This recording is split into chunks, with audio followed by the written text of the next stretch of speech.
Power Rangers? Ah, who needs that shit? We going Super Sentai now.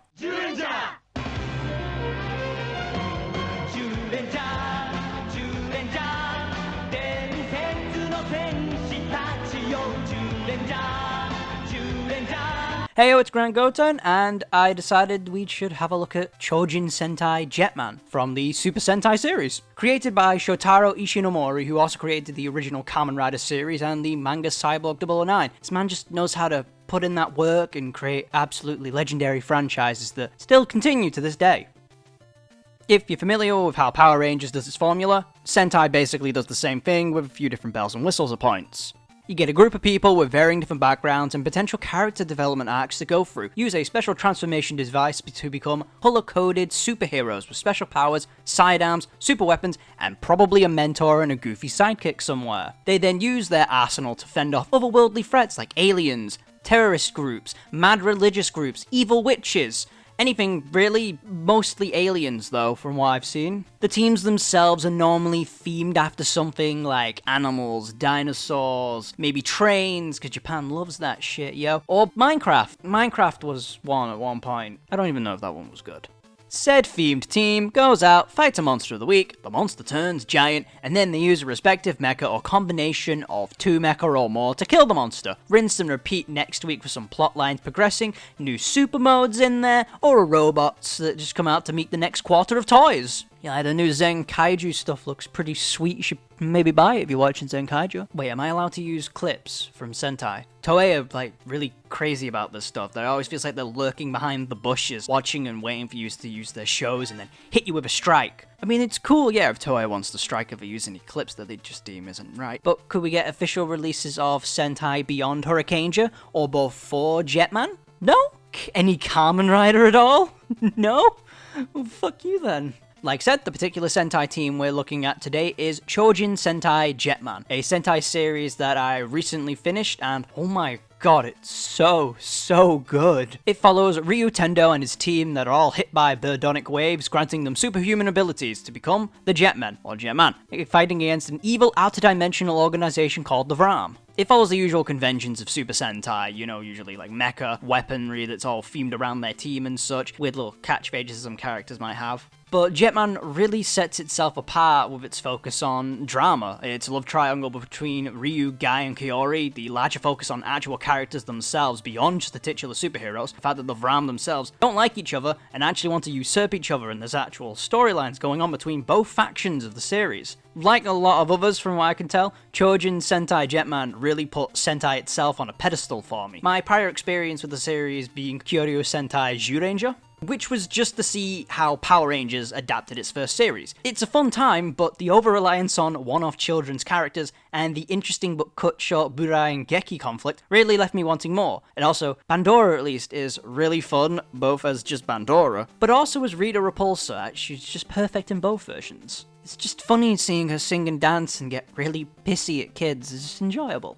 Jetman itself felt like they actually wanted to develop the characters more and actually left time to make sure that they became their own people beyond just the team that were made to save the Earth from the Vram, unless you're Raita or Aoki. Zenkaiju is actually the first Sentai I've been following as it comes, and it's just really fun. It's a real treat. I may not get a lot of the actual reference and such. I know there was a few references to Die Ranger at some point and everything, but I am able to notice a lot of things and the references from where they're drawn from. Obviously, I know where all the main Kikonoids are from. You should actually give it a try. It's a pretty good series. But now let's focus on the actual game. And for such an amazing season of Sentai, truly great season, its video game it's fine. It's fine. Like, all the pieces are there to make this amazing game, but do they go full force of it? No. It's like they were just scared to ruin what they had. It's like, come on, Sentai from my research barely makes games anyway. They tiptoe around what's already a solid base and fuck it off when they go and make Zyuranger's game as well. We'll get to Zyuranger at some point. The game itself doesn't really have a plot anyway. It's just some monsters from Jetman series that you have to beat as the Jetman through a level, then as their mecha. Could have just been something like one of the Vram generals just resurrects a few of the monsters. That's it. It's simple as that. So let's just start with the playable characters. The entire Jetman team's available, bringing with them something slightly different to the table. Ryu and Guy both wield the Bringer Swords and have about like 8 points of health max. Akko and Kiori utilize the Bird Blasters, which are weaker than the Bringer Swords, and from my own time playing, its range just doesn't give it a big advantage when the Bringer Sword takes down most enemies in 1 or 2 hits, and stuns them. So, tech for Jetman there. He gets them down in the first hit, and the death is all guaranteed. As well, Akko and Kiori only get about 5 bits of health, so I guess that adds to the difficulty factor. And Raita. Poor Raita. Poor rock-throwing super move. Sometimes I'm only written as the glutton, but then the unforgotten 4th part of the love square thing, Raita. He uses the wing gauntlet, which in the show looks super cool. And I love gauntlet weapons. They're amazing. They're fun to use in any sort of game. But in this game, it's a worse Bringer Sword. Deals the same amount of damage, but has horrible range. And it just makes Raita the one Jetman I don't use. And he just gets left to the side, the poor boy, just kind of like the show does. There's 5 areas available. Taking a cue from Mega Man's book, you can choose to beat any of them in any order. In fact, the game just takes a good chunk from Mega Man. The gameplay is the standard run-and-gun gameplay you'd expect from the Mega Man franchise itself. You don't get anything special from beating the monsters, sadly. Like, no upgrades or anything. That'd be great, new weaponry and stuff. Or maybe even more difficulty. Levels are insanely easy. Gram soldiers, at least it looks like them, they kind of like really fast-raving putty patrollers, honestly, are just super easy to beat. Like I said, it just takes 2 hits from the Bringer Sword or the Wing Gauntlet, or a couple more hits from the Bird Blaster. Down, done. Really obvious where they're coming from, really easy to just stop. And there's barely any variants of them. What's the point? It just feels like the same enemies. And speaking of them looking like putty patrollers, the Jetman themselves, they all look the same. Limitations and such. So we've just got red Ryu, black Ryu, yellow Ryu, pink Ryu, blue Ryu, all repping the same movement speed, same jump height. So choose whoever's your favorite, except Raita. Poor bastard. With each level, it just progresses the same. Avoid the putty ravers, occasionally these things called buzzy bees, and whatever these things are. So there's 3 enemy types. 3 enemy types, that's it. And then you reach the monster at the end. You don't fight it on foot at all. You then form the Great Icarus, which is just the souped up version of the Jetman Zord. I know they don't normally call them Zorbs. I think that was like whatever Beast Morphers was. I completely forgot. But the terminology slips out from Power Rangers at points because of how much I've watched it. So once you breeze through all of those stages, you unlock the last arena, where the game actually tries to be challenging, and it's interesting, and there's a bit of dickheaded enemy placement, but I will take that. It's just fun, and it's not overly easy, so you can actually notice and prepare with the level, and it actually feels like fun. I was enjoying myself for one level. The fights with Great Icarus are actually quite interesting, like slightly. You're on a 2D plane, but like it tries to be a fighter, but it doesn't actually want to go full force with the idea. What a shock there. You got like a single punch move that after holding it down becomes like a slightly different punch, a power bar at the bottom that you can use to unleash a fully powerful attack to knock a good chunk of the whole monster's health off. The fights are mostly just waiting, wait a little bit more, and bam, bam, bam, wait for it, then again, and so on and so forth, till you knock all the health off, and use one of the Great Icarus special attacks, and then the game doesn't ask anything from you and just does it itself once you've lowered health enough. Yay! But we do actually get some really nice, faithful renditions of the monsters from Jetman. Like we got Mirror Dimension, Reflect on My Poor Choices, Camera Dimension, Kodak Attack. There's Bus Dimension. Remember his episode where people just died on a bus and nothing got acknowledged? What the fuck? There's Light Armadillo. This is an armadillo boss that actually doesn't roll. That's a shame.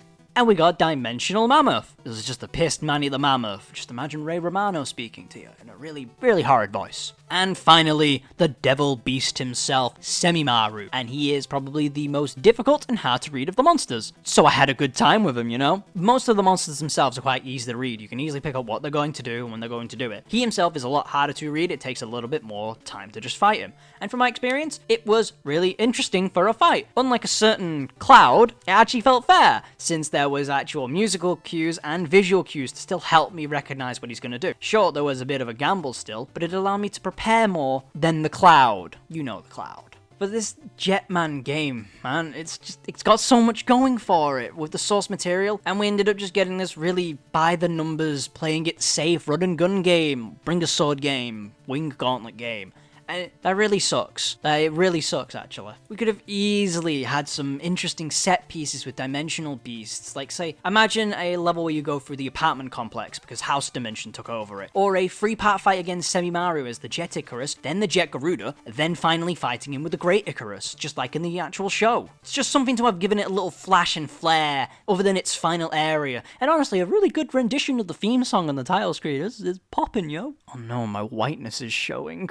I'd say give it a try if you're curious, at least, considering the fact that most Sentai games I could tell are all on the Sega Pico. That's good. You really want to enjoy playing those games. Please let me know of any Sentai series you want to recommend. You know, Go Busters, that's what Beast Morphers was called. Go Seicha, or anything like that, or maybe even some Kamen Rider. I've only seen Build, and I'm currently making my way through Double, and I'm going to go straight to O's. Or even from the Ultra series, or Metal Hero, if you're freaky like that. I've always wondered where the big bag Beetleborgs come from. And obviously, like, subscribe. Thank you for watching. Follow me on Twitter or something, maybe. That'd be pretty cool.